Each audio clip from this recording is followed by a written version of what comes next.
Welcome, everybody. It's great to have you here. My name is Amanda Napper. I am one of the co-chairs of the Niagara Peninsula branch of Ontario Ancestors. I'm going to start with a few housekeeping items.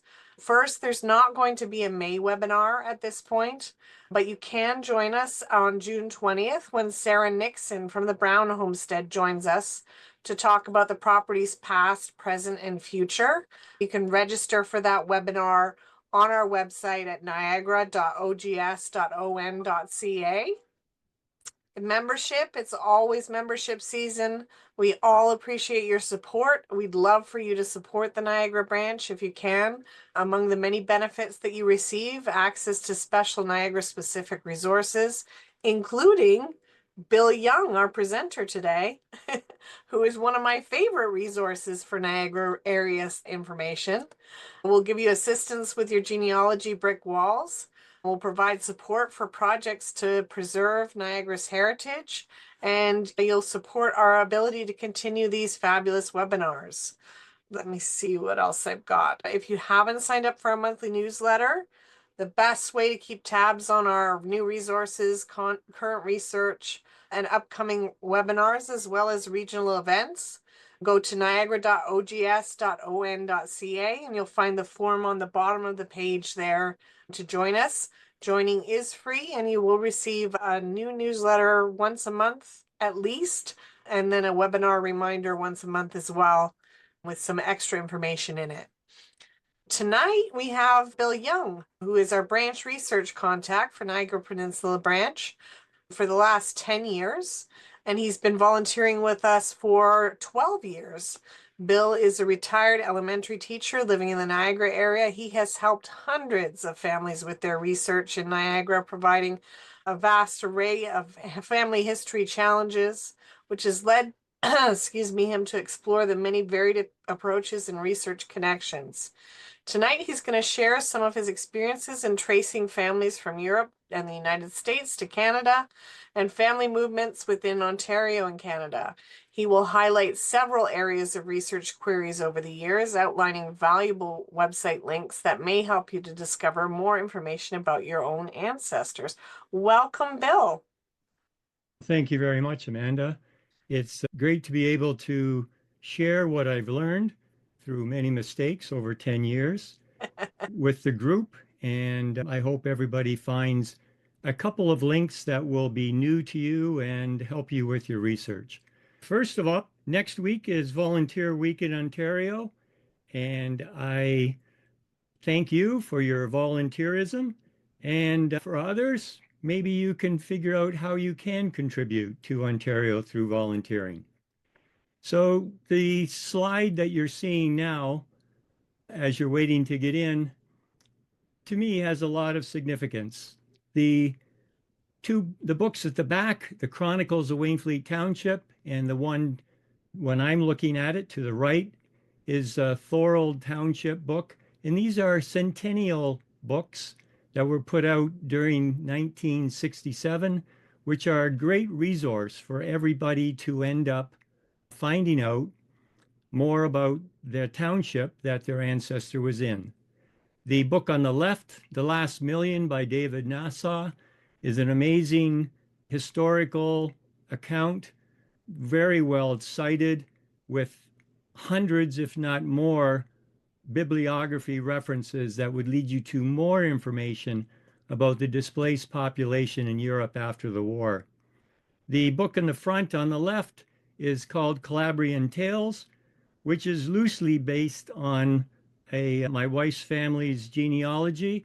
And again, books like that are not fully factual, but they do give you some background as to what may have happened or how other people have interpreted what could have happened from the records.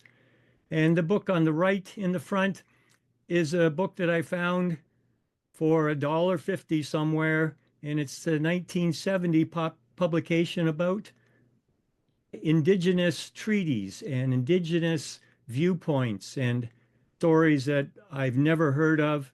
And sometimes you find those in that bookstore that you're looking at. But as I pointed out, it's really the table that to me means way more than just a table. The table, it was given to my mother, Ruth Ostrander, when she was 4 years old for Christmas in 1923 by her grandfather Foster. Seeing our four granddaughters play at the table, with them knowing that their great grandmother played at the same table over 100 years ago, made by their fourth great grandfather, to me, that's just priceless. And that's why we do family history. And I am trying to change the slide. Okay, there, it worked. Okay, the presentation overview, somehow I had to organize 10 years, so I did it this way. In December of 2014, I was volunteering as the Niagara Peninsula branch secretary, but I wanted a role that would allow me to help the branch wherever I was in the world. The role of research contact was suggested to me by our chair, Steve Fulton, since I could use the internet to access online Niagara Peninsula branch digital records, and I could access subscription genealogy sites to research queries worldwide. In January of 2015, I started researching queries sent to the branch. Over 450 branch queries have been researched since then. Since 2017, I have been thankful to have fellow branch research volunteers Joanne Truesdale, Lois Johnson, and Sherry Bell, forming the Niagara research team, helping people from around the world. I would also like to acknowledge the help of Ron Dale, Joe Wilson, Steve Fulton, and Mark Cripps, who have helped over the years. Most of the queries have a Niagara family connection, but circumstances vary greatly. Many queries would fall into three broad time periods as a way to organize the presentation tonight: 1770 to 1880, next 1890 to 1945, then after the war, 1945 to the present. Within each time period, there are reoccurring themes such as immigration, family movements, and military actions and military connections. The Niagara region, roughly Niagara Peninsula, is situated on the traditional territory of many Indigenous people who have lived here for more than 12,000 years. Over the years, queries about Indigenous heritage and Métis heritage have always been sent to the experts in that field. I have included links in the handout to help in that area if that's where your family research leads you. My talk tonight will center on the colonial time period research. While helping our granddaughter create her family tree for school, we came up with the following sentence. Our ancestors have moved to different places in the world seeking a better life, and they continue to do so today. Using a world map, my granddaughter and I located the different countries, continents, and cultures to help her understand how at 8 years old she was a direct result of decisions made by the generations before her. I have decided arbitrarily to put the first time period from 1770 to 1880. There had been indigenous peoples in this area centuries before this, but there is only a few colonial settlements before 1770 in the Niagara area. Many queries ask about locating records for their possible United Empire Loyalist ancestors. These are ancestors who could prove that they supported the King of England, the British side, during the American Revolution. Military records are often used to support their claims for the United Empire Loyalist status. After the American Revolution, or American Rebellion, as our neighbors to the south would say, 60,000 to 80,000 British sympathizers were sent out of the land which would become United States, fleeing to what is now called Canada. I have included an excellent Library of Archives Canada link outlining the major groups of refugees that came to Canada from 1770 to the present. Also note in this visual that an estimated 6,000 left and went to Great Britain. 5,000 went to Florida, which was under Spanish control at that time. Others went to Sierra Leone in Western Africa, where Freetown was established in 1792. It should also be noted that enslaved people also left after the Revolution with their British supporting owners to other lands. British supporters, United Empire Loyalists, during the American Revolution could go through a process where they would end up owning land. The amount awarded, depending on the rank, the years of service, the type of service. Sons of Loyalists, acronym SUE, could also petition for land grants, as well as Daughters of Loyalists, acronym DUE, and this was the first time that women were legitimate landowners. Library and Archives Canada has a searchable database to discover the UEL land petitions where you can download the petitions, which are rich in family history. The process gives the location of the granted land to the lot and concession number in the township. Throughout this presentation, I'll be using things that I've called tips. And here's the first one, exploring using different internet search clue words to search for your ancestors. And also set a reminder to yearly revisit the site since they are constantly adding new resources. Such as I found making this presentation, there's a Heritage Minute about my ancestor, Adam Young, which I didn't know until I started working on this presentation. Many small Niagara local record sets have been published in the past. Most have been digitized with small local libraries, archives, historical societies, and our Niagara Peninsula branch over the last decade. Our branch has been very active digitizing these small local record sets and storing them in a safe cloud location. Many of these small record sets are too small to meet the big four criteria to be placed on their sites. And by the big four, I'm referring to the sites of Ancestry, MyHeritage, Find My Past, and FamilySearch.org. Another tip here is go out and search for those small archives, libraries, and organizations in your ancestors, what I call locations of interest, to investigate if your ancestor may be in these documents. And as I noted before, Canada's Centennial Project publications are a great source of finding out about your ancestors. And a plug here for the Wainfleet Chronicles of Wainfleet Township. You can find it online, which is an added bonus.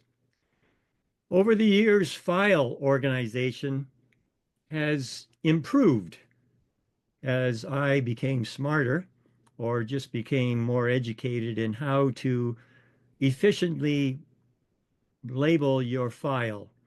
I found that if I start with the record date, such as the year, month, date, then the person, then the type of record, as you build your folder of these records, it also builds a timeline for your research. And as your research continues, you just find a new record, use that file path, and then it will be put in the folder in chronological order, helping you out.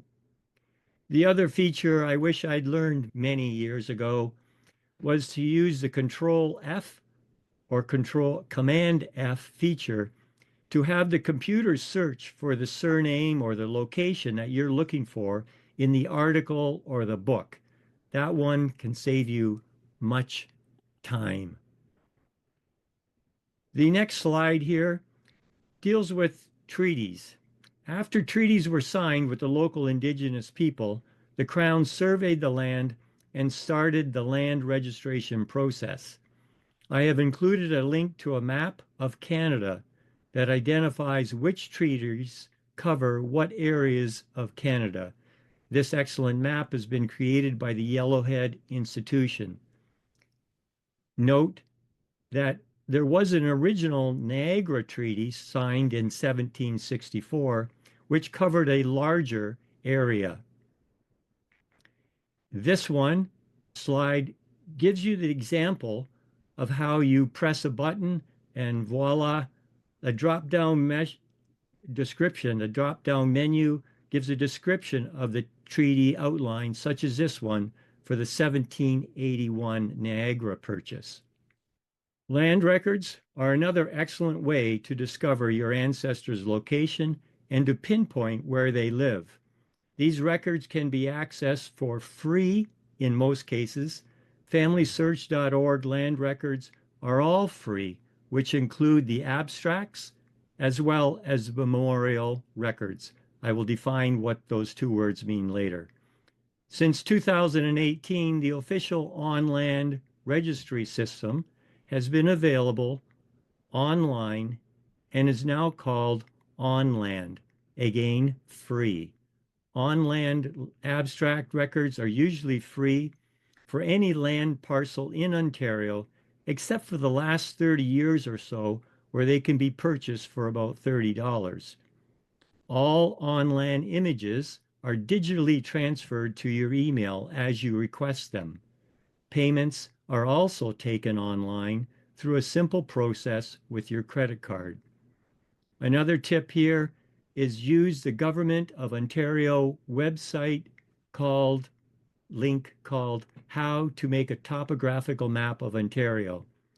To learn how to find an address, a lot, a concession number in a township, use that link. I have also included an excellent blog by Ken McKinley that walks you through the process of using this kind of mapping site. Now, with everything, there's always going to be a learning curve for a new site or a new program. But luckily, you have YouTube, genealogical e-newsletters, webinars such as this one that can help you develop your skill. These land records start with the Crown, as you can see here in the first line of this abstract. And there are two key types of land record types, the abstract and the memorial. This abstract record, shown in the slide, they are in chart form, mentioning the grantor or the seller, the grantee, the person who buys it, with the property description, the instrument number, and the type of land transfer. B&S here stands for barter and trade, mort for mortgage, and patent is another term. The number of acres, the cost involved with the relative dates of the transaction. Also note that there's a comment section on the abstract chart. There can be information here about the mortgages being paid off in full for the property and other details. This recent abstract on the slide, luckily they are typed, but the column headings have remained the same. The seller, the buyer, the dates, the names, the type, and the description. Although as you continue on in the centuries, the description gets more and more technical, especially when we end up getting into subdivision eras. So you can use the instrument number, which was listed above in the abstract. You can locate the memorial or the instrument number. Here is the FamilySearch.org screen grab as I look for instrument number 7 in Bertie Township. It is in the first listed Bertie Township film reel. The 3 to 9,414 refers to the instrument or memorial numbers during the year 1796 to 1833.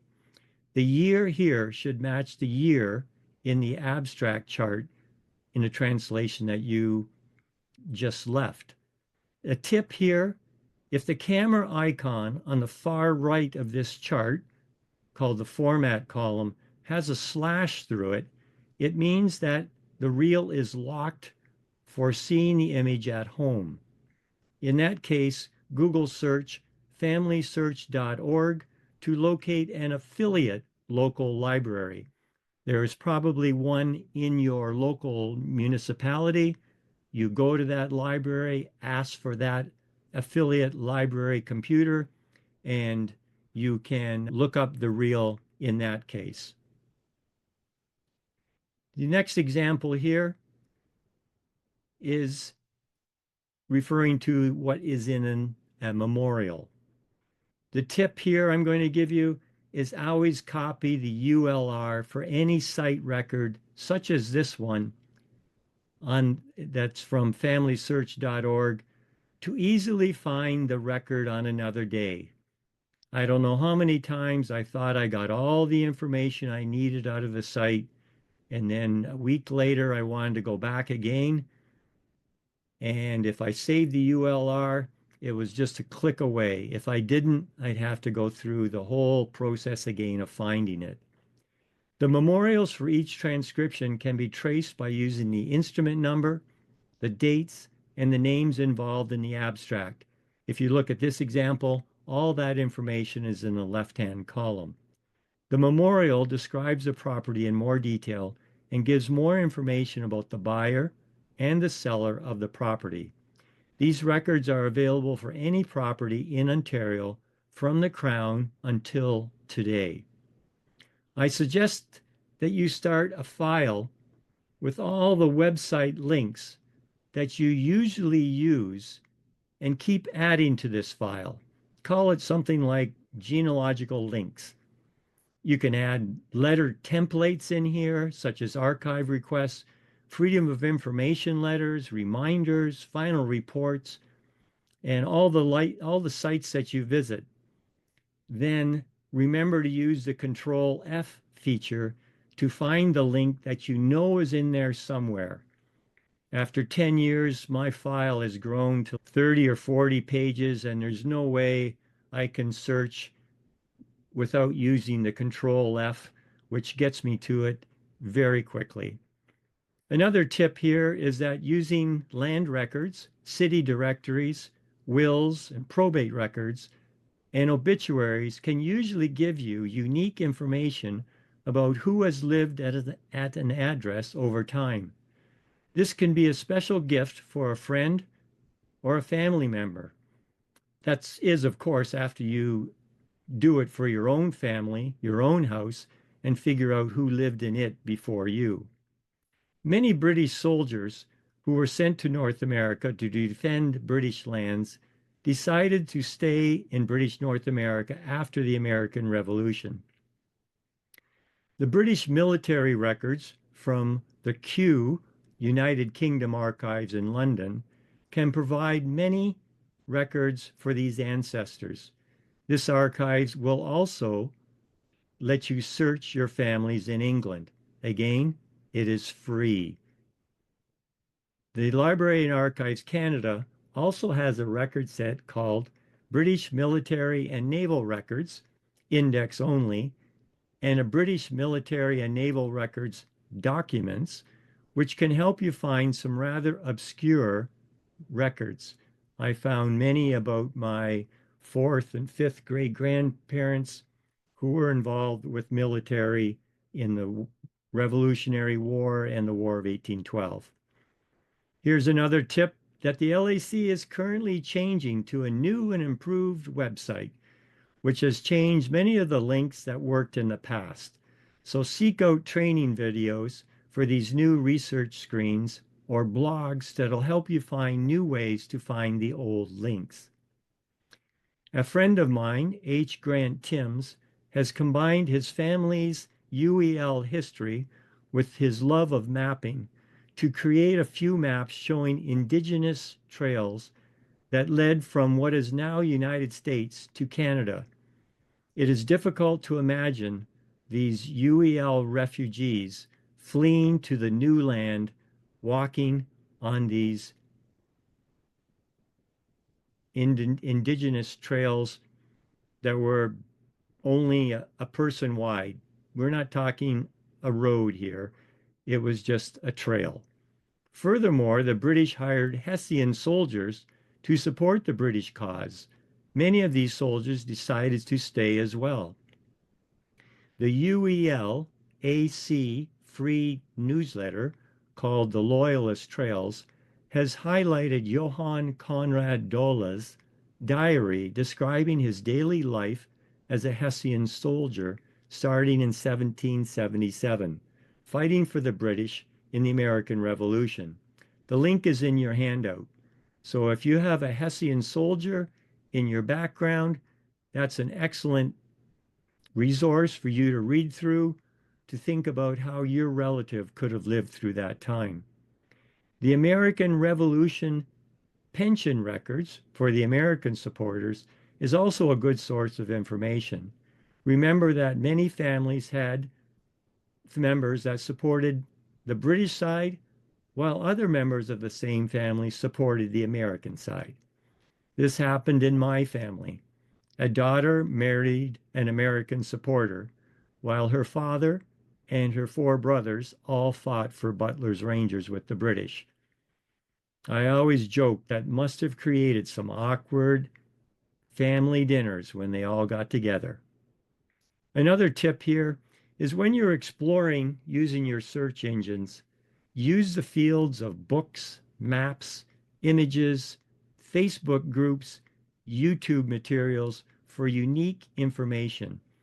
Ontario Ancestors Provincial and many of our branches promote events, webinars, and their e-stores of small record sets that you may be interested for your research.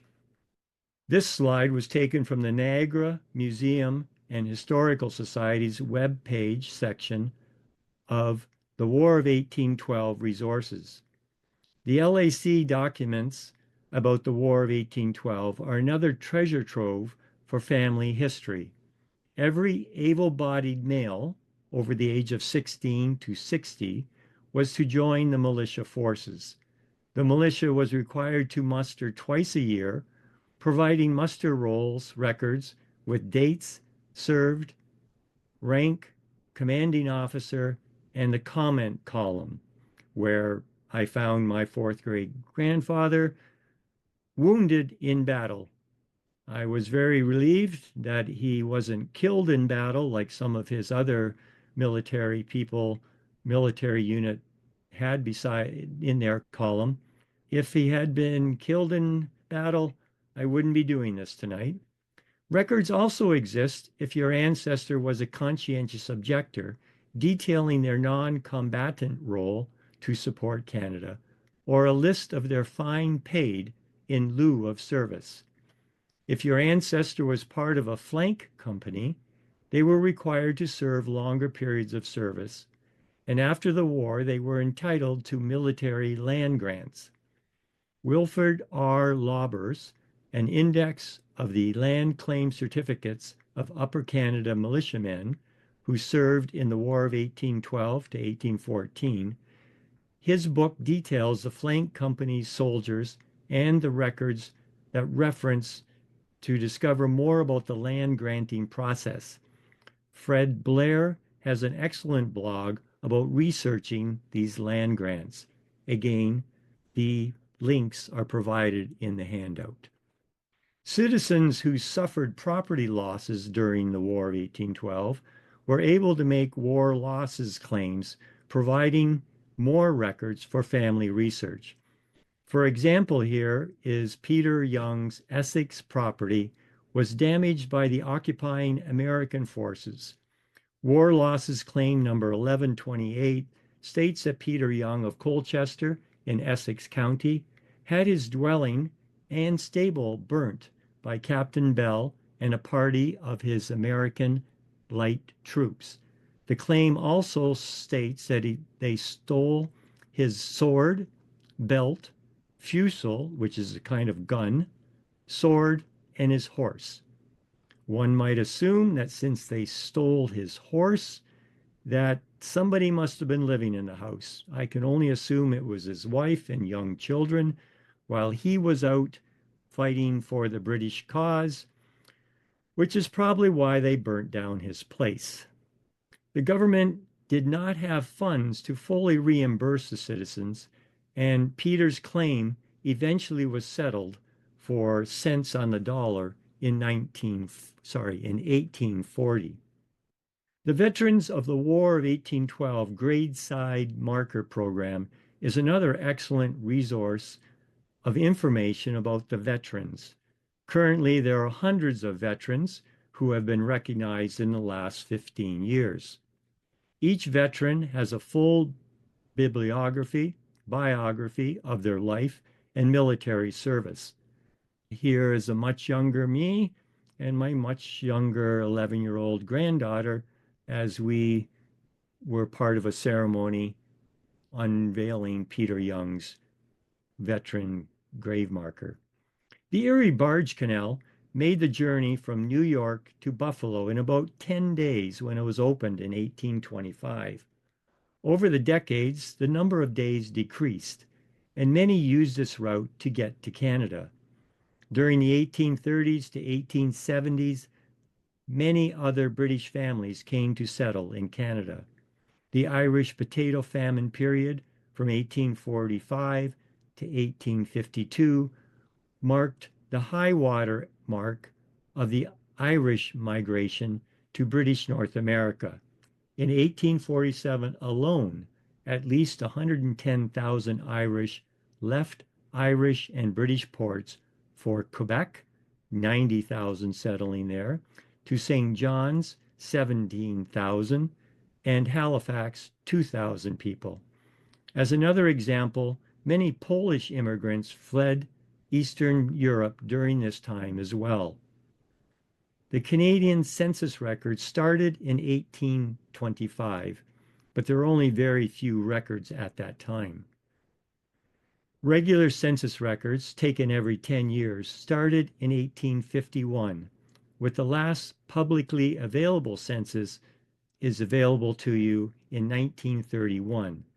The next one will be available for you to see, the 1941, after roughly 10 years to make that to being 2031. See the LA Census link in the handout to start your family's census journey. Over the years, the details recorded in the census has changed, with first names added later after the surnames. There are great places to find information about your ancestors. Be careful to check your ancestors' neighbors for possible future relatives. And another tip, always check the page before and the page after your relative of interest for potential extra information. Sometimes the census was on 2 pages, and if you only go to the first page, you miss a whole nother set of charts all about your ancestor. Ship passenger lists became more available as the decades passed, as immigration tracking becomes more controlled. Census records often give the country of origin, giving clues to the previous generations and their locations.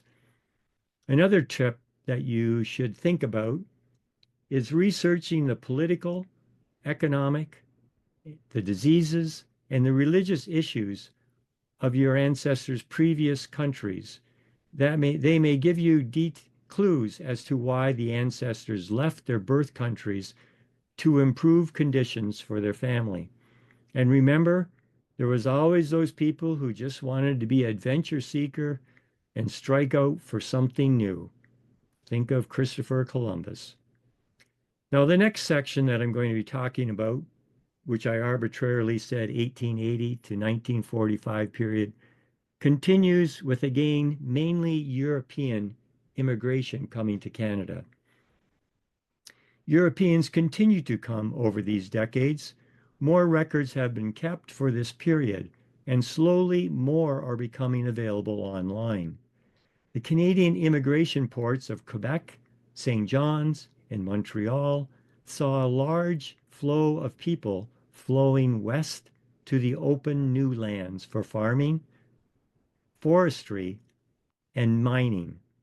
Another tip here is that many sites have a wealth of information with time needed to learn the site. Time. It just doesn't happen. TV shows like Who Do You Think You Are often make the process of genealogy appear way too easy and way too fast. I wish the show included information about their research budget, DNA budget, and the hours of professional help used to research each guest's family. Another tip here is to remember maps. Use university map collections such as the Brock University and the McGill University of 1880 Canadian Country Digital Atlas Project. Search out the universities near your your ancestors' location. Many immigrants also came through American ports, with New York's Castle Garden from 1855 to 1890, and later Ellis Island from 1892 to 1954. Ellis Island's busiest day was on 1907, when over 11,000 people were processed. Always keep in mind that many immigrants did not stay at the first place they settled in North America. Over the time span to 1945, census records became more detailed, providing more clues to your ancestors' heritage. Canadian naturalization citizenship records are available and searchable for free at the Library and Archives Canada site from 1915 to 1951. These naturalization files are available by requesting them by completing a Freedom of Information request with a $5 fee. In about 4 months or more, you will receive a digital copy of your ancestors' file directly to your email address. I have requested many over the years, and I find the pages about the ancestors' experiences, location, and employment during their first 5 years of living in Canada very interesting. Most relatives that I'm researching this for had no idea that their parents or grandparents, great grandparents lived in those areas. One file, for example, mentioned that they were a farm laborer in the summer. In the winter, they moved to another area for lumbering in the winter, always trying to get ahead to get more of their family to come to Canada or to create their better life in Canada.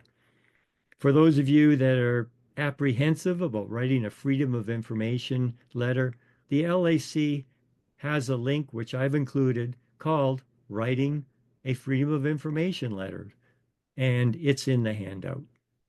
So here's an example of what the LAC result screen looks like for Frederick Smith. Notice the country that they lived in before they had citizenship before they came to Canada. And here you see they were citizens before of United States, Poland, some are left blank, and you have to use some descriptors to figure out which is your Frederick Smith. I am a Young, and I sympathize for everybody searching Young ancestors as well as Smith and all those other common surnames. The next slide you get to after making 2 more clicks from the previous slide. It gets you to this point. Here we see Frederick, his wife Cynthia, mentioned along with their 5 minor children. There's a gold mine if you didn't know you had these other siblings. The columns show you the place of his origin, the date of his Canadian naturalization, his occupation, and his location on the citizenship date. And the important far right column is 22247B, his certificate number.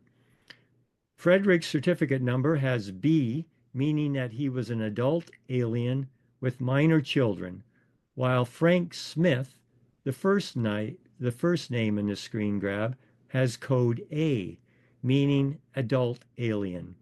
Note that the Ys for Frank and Frederick did not get a separate naturalization citizenship certificate. They automatically got their citizenship via their husband's application. This situation changed later on. A lesson that I learned: try to be open to the possibility that your ancestor from Europe first earned his United States naturalization citizenship before they came to Canada. Many received their U.S. naturalization citizenship first, and then for many reasons, some chose to come on to Canada.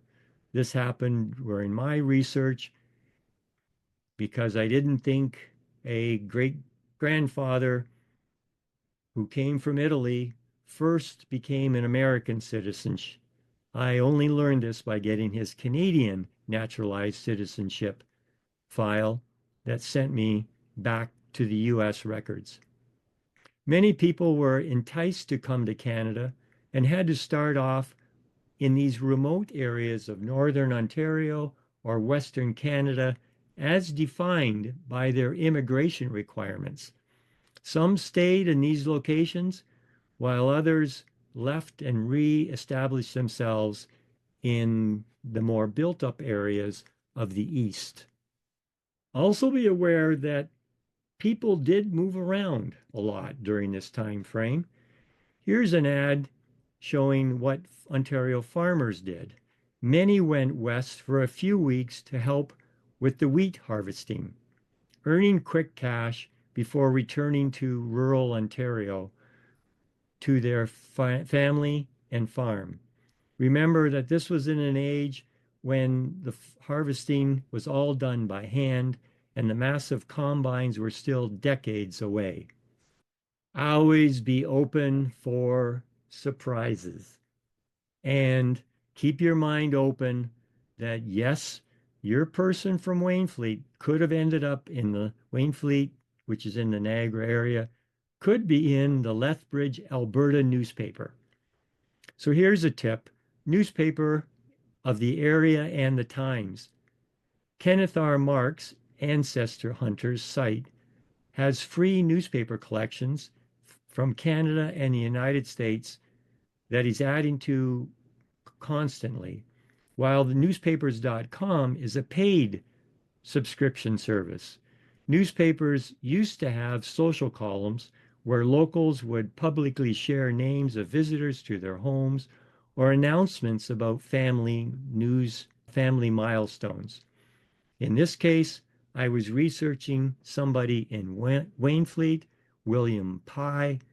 This article, which gave me a lot of information, was found in 1896 in Lethbridge, Alberta. It just goes to show you back then they took a news service and they filled the paper. Recently, the Niagara Falls Review in Niagara Falls, Ontario, all their e-subscribers had an added benefit when they got the Niagara Falls Review archives for free, which would allow them searches back to the early 1900s. And that's an amazing thing because a decade ago, I'd have to go to the library and look up the reels one by one. Many of you have a picture similar to this.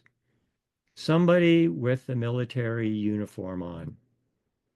Some of you know who it is, some of you don't. Some of you know what they served in, many of you don't. World War Canadian records: over 600,000 Canadian volunteers volunteered for the Canadian Expeditionary Forces for World War I, with over 400,000 serving overseas. The LAC has a searchable database for those who served in World War I. The link is in your handout. The records start with their attestation papers when they signed up, mentions where they were trained, and it concludes with their service records showing where they were trained, stationed, duty periods, medical records, and end with their discharge paper. This photo shows a brother of my maternal grandmother in uniform. His name is George Earl Foster. If you remember the Grandpa Foster earlier who made the table, that would be his dad. His wife and his baby daughter are also in the picture. I discovered that during World War I basic training, he had a knee injury, which made him medically unfit to serve overseas. It is just one story that was discovered while searching his service record, downloaded for free from the LAC site. One can only wonder how his life would have been different if he had not been medically discharged. These records lend themselves to further research about the regiment during the war and the significant battles they participated in. The LAC, Library and Archives Canada, also has World War I Soldier's Diary, which offer a unique insight into the soldiers' world during that period. In the Niagara area during World War II, there were special troops assigned to the Welland Canal and to the hydro plants. And in the Niagara-on-the-Lake area, there was a training ground for more than 22,000 Polish American troops. Most were Polish recent immigrants. After World War I, they after World War I and into the 1920s, another wave of Europeans came into Canada searching for a better life, leaving Europe as it recovered from the war. Another tip here is never judge your ancestors based on today's moral compass. We may never know the true reason why an ancestor made a certain decision. I have researched many ancestors where the male came first to establish themselves in Canada before calling on their wife and possibly children to join them a few years later. Often they came, but many did not for a variety of reasons. The Depression in the 1930s changed the dynamics for many families. My wife's maternal grandparents decided it was best off if grandmother and the aunts went back to Czechoslovakia during the Depression to live with her mother on the farm where they would always have food. Meanwhile, the grandfather would ride the rails in Ontario in search of employment until the economic situation improved. Unfortunately for the grandfather, many employers during the Depression favored hiring men with families to feed. But eventually, the economic situation improved. Grandmother and the aunts returned to Canada. This was when the grandfather met his 4-year-old daughter for the first time. The little girl was my mother-in-law. Always be ready for research surprises. The international border crossing records between Canada and the United States are another often overlooked source of family information. Much like us, when we cross the border into the United States, we have to answer questions, they record information. This is how they did it during the records for 1908 to 1935, which are part of the LAC immigration set with ancestry records going a little bit later. This card comes from a query where a gentleman from England was exploring the family lore that they were related to the infamous Al Capone. Lots of details were provided, but no clear link to Al was found. It's a great example, though, of a border crossing. You notice all the different categories here, where they crossed, what he was citizen he was, who he accompanied him. Had he ever been in the U.S. before?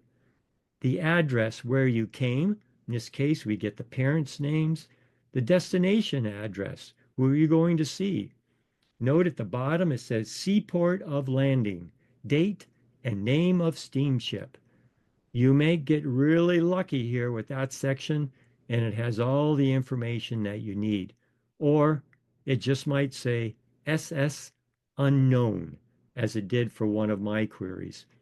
It also lists the purpose of the visit and whether a head tax was charged. Again, when you look at these records, go to the next image.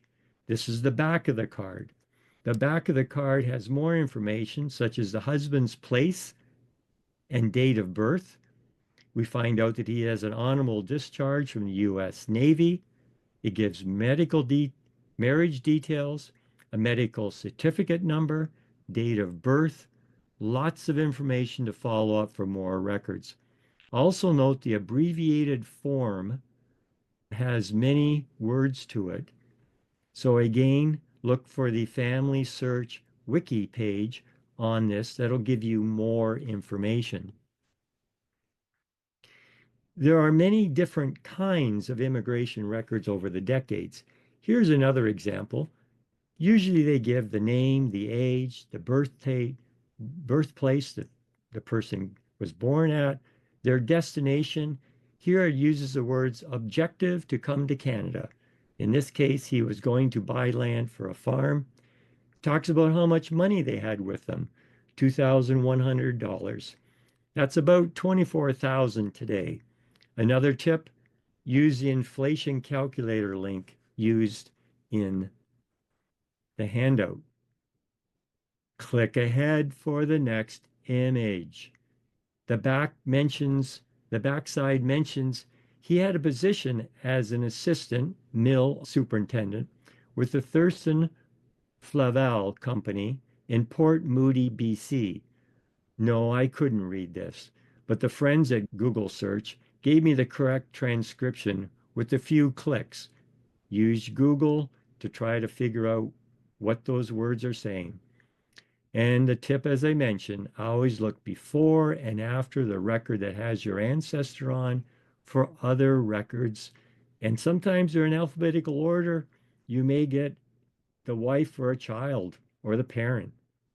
During this time, many cultural clubs started in Canada where established recent immigrants could meet fellow immigrants from their country in a social and a benevolent situation for help and to help them learn how to get ahead in the new homeland. For genealogists, the records of these cultural clubs can store a lot of information about your ancestors. Many corporate companies have their own archives, which may be available to help you with your research and where they worked. Another tip here, see the link that I have provided to Canada and United States Corporate Archives Index. With the recent financial troubles of the Hudson's Bay Company, I've been reading that, rest assured, the Hudson's Bay Company archives will stay intact with their hundreds of years of items in that archives. Over 1.1 million Canadians went off to World War II, which included over 50,000 women. Library and Archives Canada has these service personnel records as well, link included. Different conditions apply to receiving these records, mainly due to privacy reasons. The third section, 1945 to the present, is the third section of the presentation. Privacy restrictions provide challenges for this period. Tax assessments are accessible. Newspapers are continually being placed online, but many you will still need to be accessed at your local libraries. Something I didn't put in here, I didn't notice phone numbers. Also, Canadian voting lists are available up to about the mid 70s. I have many queries from people trying to. Canada was opened to more culturally diverse immigrants from over the whole world during this time. I have had many queries from people trying to discover more about their parents, grandparents, and or great-grandparents. Often when an ancestor passes away, they start asking questions about them to learn more about them. Sometimes there is more freedom to research an ancestor once they have passed. Often family secrets were topics that no one knew, that everyone knew not to ask about. I will also caution you here that sometimes you find pleasant surprises about your ancestors, and sometimes you find records that lead to some unpleasant experiences of your ancestors. Be aware that when you start searching, you will find both types. When you get to the point of sharing this with your family, that's when you exert some amount of decorum to figure out what you share and what you don't. The slide here is a screen grab from the Archives of Ontario site. Early 19th century dates in this chart are very rare, but some do exist. Open years for vital statistics vary by province in Canada. Also remember that most religions have their own archives, which may be able to provide you with some additional information as well, church records, attendance records, etc. The decade after World War II saw over 1.25 million immigrants coming to Canada. Many were displaced persons, DPs, who could not return to their original country after the war. Others were considered refugees who came to Canada. These immigrants came filling quotas outlined by the Canadian government. Many of them came to work in mines, forestry, and settled in the western provinces, where they were basically told to go. FamilySearch.org has an excellent wiki description of the Canadian immigration policy during this time, including this slide, Where Are They Going? Here's a tip. As this map notes, the person's destination on arrival records does not always mean they actually settled there. Sometimes they were on their way and they got distracted or something better came up and they never made it to that destination. In 2023, I was fortunate to help a Niagara resident wanting to know more about her immigration to Canada and more about living in displaced persons camps. She landed at Pier 21 in Halifax. This lady was one of 4 people who I've actually met in person after doing these hundreds of queries. I will read you in part her virtual wall story that is on the Pier 21 site. Seeing this lady and reading this about her still gives me goosebumps. Here she writes, "We were forced to leave Latvia in 1944 to escape the approaching Russian army. The family consisted of my father, Ivarius or John, my mother, Alexandra or Sasha, my grandmother, Lena, and myself at age 4 years old. We took only what we could carry and sailed to Germany. The next 6 years were spent in many displaced persons camp, one of which was Lunenburg, where my sister Martula was born. These camps were in the English sector, and we were well treated, and schooling was provided. The food was sparse, and the adults were forced to supplement our diet by scrounging for food from the local farmers.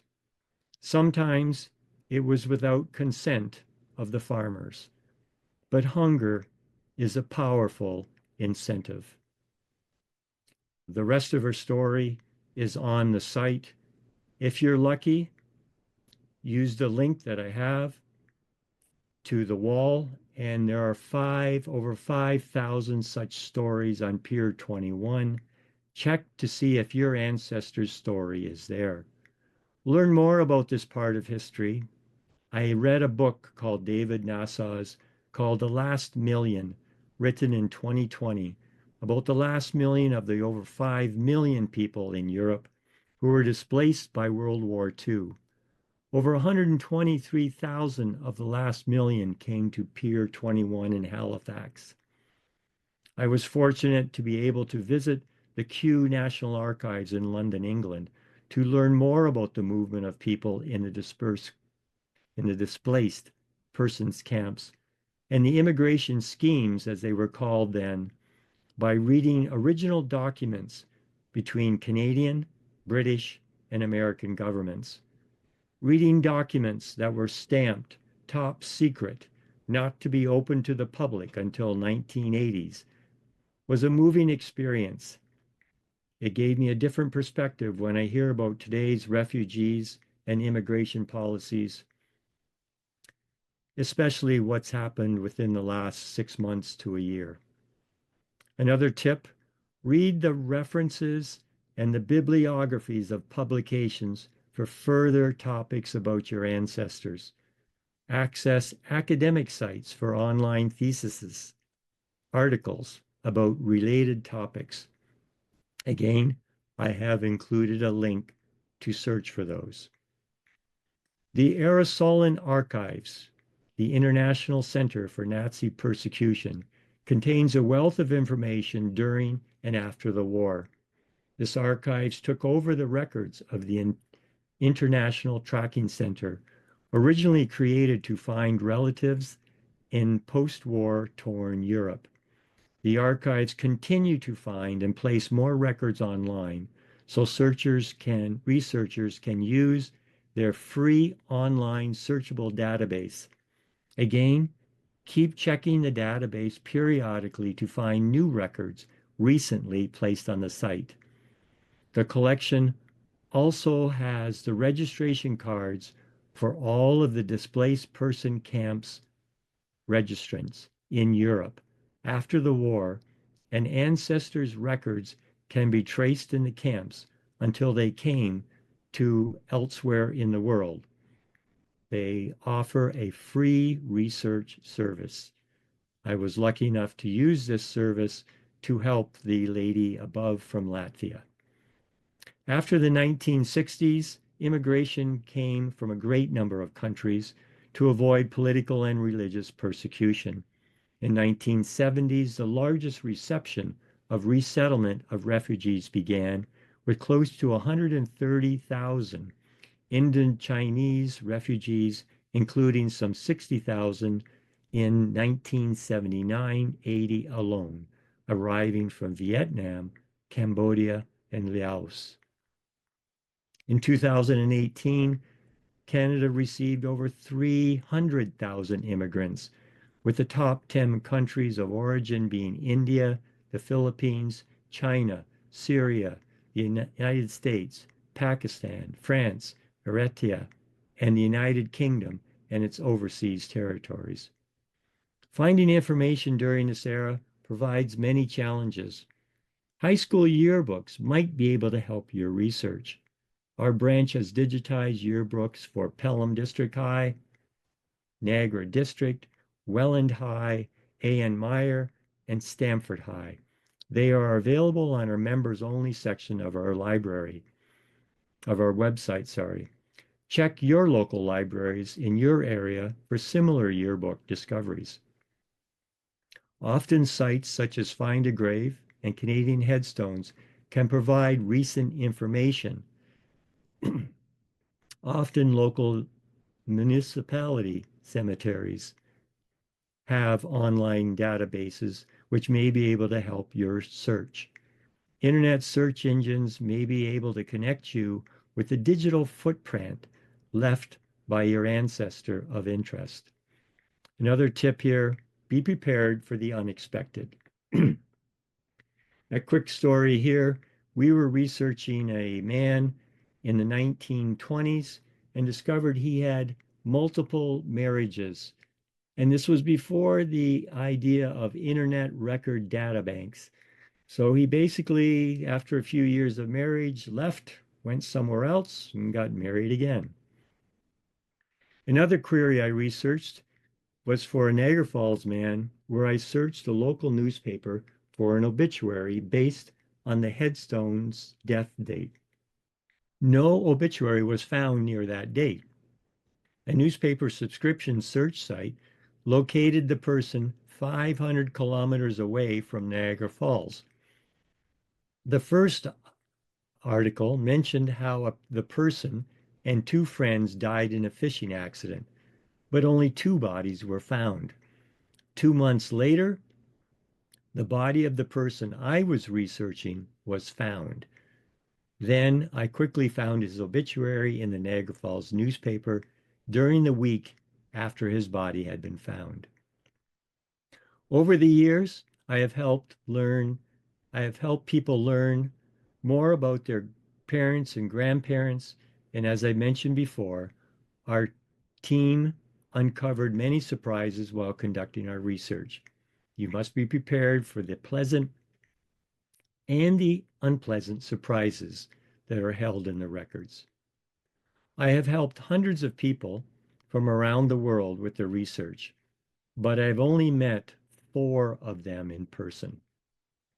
Meeting a young lady from Berlin in person after discovering the details of her paternal grandfather and great grandfather of Polish descent, who both came to Canada as immigrants, was very rewarding. Due to historical events, she nor her father never knew either relative. Her grandfather was a soldier in the Polish underground during World War II. The emotion-filled visit to her grandfather's and her great-grandfather's graves in a Niagara cemetery reminded me why we volunteer countless hours, months, and in some cases years to find the answer to help some of our query owners, and why we spend the time volunteering for our branch. Giving the gift of learning about your ancestor, that's priceless. In summary, with any family history question, I would discover the family resources, the family lore, use them as hints, and get going. Use familysearch.org, WikiTree, Google, Ancestry, the library version, which is free, Library and Archives Canada, Ontario Archives, the Internet Archives, all of those are free. And if finances allows it, use subscription services. And remember that family trees on sites without records should only be considered as hints until those records are found. Identify local libraries that can get you to people, as we call them, boots on the ground, the local people who know what happened in the area. And here I think is where Ontario Ancestry branch volunteers excel. Understand the local political, economic, and religious challenges and keep checking back because more things change, more things are added. The Ontario Genealogical Society, also known as Ontario Ancestors, has a network of branches and significant interest groups called SIGs, which cover the entire province. Ontario Ancestors provide many free services at their Ontario Ancestors website. Consider becoming a member. Consider donating since nothing is free. Computers, subscription services, Zoom licenses, cloud storage, digitization all have a cost. Remember, please, when contacting the local volunteers, keep in mind that we are volunteers and not full-time professional genealogists. Our Niagara branch volunteers believe in the adage of taking care of the living first. We would ideally like to complete our queries sent to our team of 4 within a month, but a few months is more realistic as we wait for other libraries or archives to deal with the query that we have and we're dealing with a query waiting list. Our research team members also wear multiple volunteer hats within our branch, which further reduces our volunteer hours. We are always seeking volunteers, and training is provided for a variety of roles to support our branch goal, which is to help, promote, and preserve family histories in the former Welland and Lincoln counties. It has been an honor to help so many families discover their ancestors. I am forever indebted to my fellow researchers, Joanne Truesdale, Lois Johnson, and Sherry Bell. They are willing to give their time and skills to research the queries that come to our branch. Our branch leadership has made resources and equipment available to us to help our research to help others. As mentioned earlier with my granddaughter, we are all seeking a better life for our families. My suggest to you is leaving them your family history is a unique and priceless gift. And before I hand it over to Amanda, if there's a Beth Batista tonight listening, I am going to work on your Captain John Huff question probably tomorrow night. So, Amanda, it's back to you. Thank you so much, Bill. Just such a wealth of information. It's always been a pleasure knowing you and working with you. I will mention a great service that people should sign up to is Gail Deaver's genealogy a la carte, which today mentioned that today is Anzac Day in Australia and New Zealand, where it's their Remembrance Day, and you can have those records free, and they have billions of records for their people who served in World War One, Two, Korea, and the Vietnam Wars. Back to you. Perfect. Noelle wants to know, is the newspaper site in the handout? Yes, it is. The Ancestry Hunt by Keith Kenneth Marks is in there. Yes, it is. And again, I should point out the more sites that people access to, genealogical blogs, you end up finding the promotional sales where newspapers.com might be free for 2 weeks to try to get you the golden hook or ancestry. And the more times you are accessing those e-newsletters, you're aware of those things to sign in. Absolutely, absolutely. There have been some great ones out this week. I forget what the presentation site is, but they had a 50% off sale. That was in the recent newsletter with our reminder for your webinar. Yes. And there was That, also that one would for be the My Heritage. Ontario Ancestors e-newsletter that they can sign up for. I think it was There's that one that that too, yeah. pointed. That's an excellent source because it tells everybody the free webinars across Ontario, Right. Yeah, absolutely. like this one. And you get them right, and that's the good thing. You get them right to your inbox, and you can follow up and join them, anything that interests you and interests your family. I know in my case, when you were talking about the post World War II records, freedom of information came up for me. I found an ancestor who had died in an accident in Alberta. He was a pilot in World War II. And I wouldn't have been able to get the records but for the Freedom of Information request and but for knowing that there would have been an inquest as a result of the accident. So I was able to not only get the records of him specifically, but also the records of what happened with that inquest through the Freedom of Information And request. I'm not sure about you, Amanda, but for myself, there was that hesitation phase. Oh no, I got to figure out how to write a new letter. But basically, it's fairly straightforward. And after you get one figured out, you can just cut and paste and do the next one.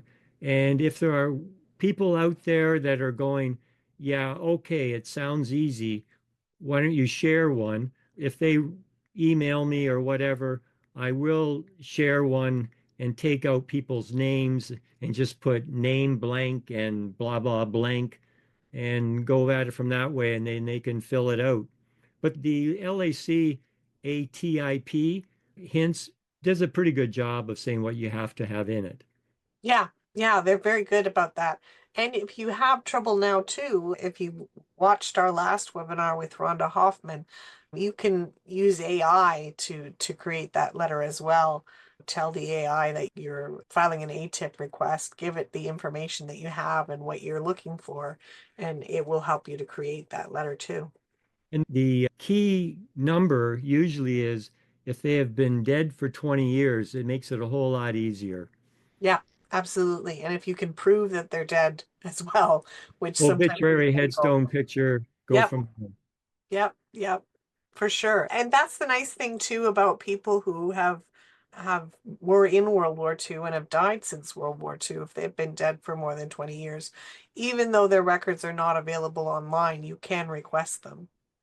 And if you have an ancestor who's still alive from World War II, do it while they're alive. And it's a great thing, a difficult thing maybe for them to share, but if you got their service record and you went through with them while they're still alive, that's priceless.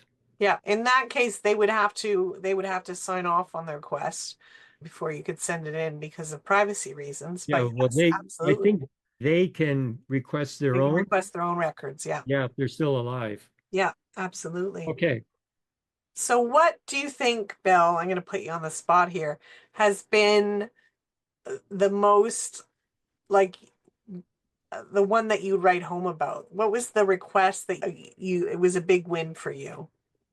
I'm going to say it was a tie between the recent query about the person who was born in Latvia and going through the displaced persons camp, and again meeting that person in person makes a different connection.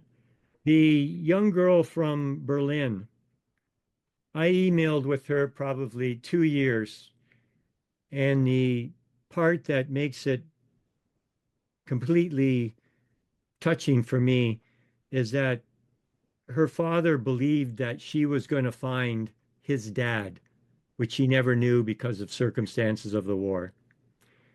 Fortunately, he died, I'll say 3 weeks before we got to the conclusive evidence of who his father was. But we both agree that her father knew that she was going to do it. Right. And later on, again, I never saw her face. It was all through texts. And then 3 to 4 years later, for her to come to Canada and to meet her in person, we had shared so much when she had gone through the death of her father. That was a key one. And a third one, I helped a 30 something lady living in London, England. And it was her goal to find out what happened to twins in her past, in her great grandparents' era, that all the records show that she thought that there were twins. And I researched and found out that the local cemetery had burial records. And yes, twins were buried beside the grandmother, but there was never a headstone put there. No. And this 30 something thought it was so important Mm. that she paid and had the headstone put in Waynfleet and went to Waynfleet to see the headstone in position and to meet with her in a London pub visiting my our daughter. I thought that was special because in this day and age of expenses and prioritizing, I just thought that was amazing. Yeah, it is really amazing the kind of connections you can make with other family members and non-family members through this. I have met so many people, both related to me and as it turns out, unrelated to me. And just to learn about how their lives have gone and what their research path has taken as well has been very interesting. The other thing I can talk about until I'm told we're done is people asking us about adoptive information. And as a society, we do not give out live people's information to other live people. However, we can get the research to a point where maybe this live person can connect a few last dots. And I always caution people searching their adoptive parents or grandparents that it could go one of three ways. It goes very rosy and they're glad to hear about you. They didn't know about you, and when can we meet? It can go, yes, I am, but don't contact me again. And it can go the route of, what are you trying to scam me for? Don't contact me again, or I'll get legal action. So Right. be aware of that. DNA helps you with that route. And as I referred to in Who Do You Think You Are? Just because you're adopted, just because you have your DNA in there, it's not like the TV show. It just No. doesn't click and you get it. Yeah. Yeah. And another thing I thought of while you were, and I have been thinking of it, I don't know why, for the last couple of days, is how much courage it must have taken for people to uproot their families or uproot themselves and just leave everything that they knew behind. They didn't have iPads, they didn't have FaceTime. Any contact you had with your family would take weeks and weeks of to get a letter from one city to another to even know what had happened to them. Whereas we're so used to today having instant access, and I can pull up my phone and tell you exactly where my daughter is right now. I'm sure there are a few stories like that that you've uncovered as well, where someone has left and come across to start a new family and start a new life. Have there been any of those that have stuck out? Yes. And again, you talked long enough for me to scratch down what I want to say. I mentioned to you my mother-in-law who was born in Slovakia and came to Canada at 4 years old. She passed away a few years ago at a good age of 90. And until her death, she remembered how puking sick she was coming across the ocean in 1934, coming to Canada. Mhm. There are many, many cases of that. I'll use the word young lady that I helped from Latvia, that stuck in her mind as well. When she came in 1950, everybody was sick as a dog underneath, and you were supposed to go up and get your food. She said, I'll always be thankful to a few of the people working on that ship who snuck food down to the level that she was at so that they could eat, because they were so physically sick they couldn't Mhm. make it up to the dining room. Yeah. There are many diaries of people leaving England and coming to Canada, or leaving Europe and coming to Canada. Again, you search, you find them. Sometimes they're in the 1800s, sometimes they're in the early 1910s and 20s. Remember, initially in the 1700s, 1800s, they didn't have a dining hall on the boat coming over. You brought your own food, you brought your own water, you hope it lasted, you hope the rats didn't get it, and you hope you lived.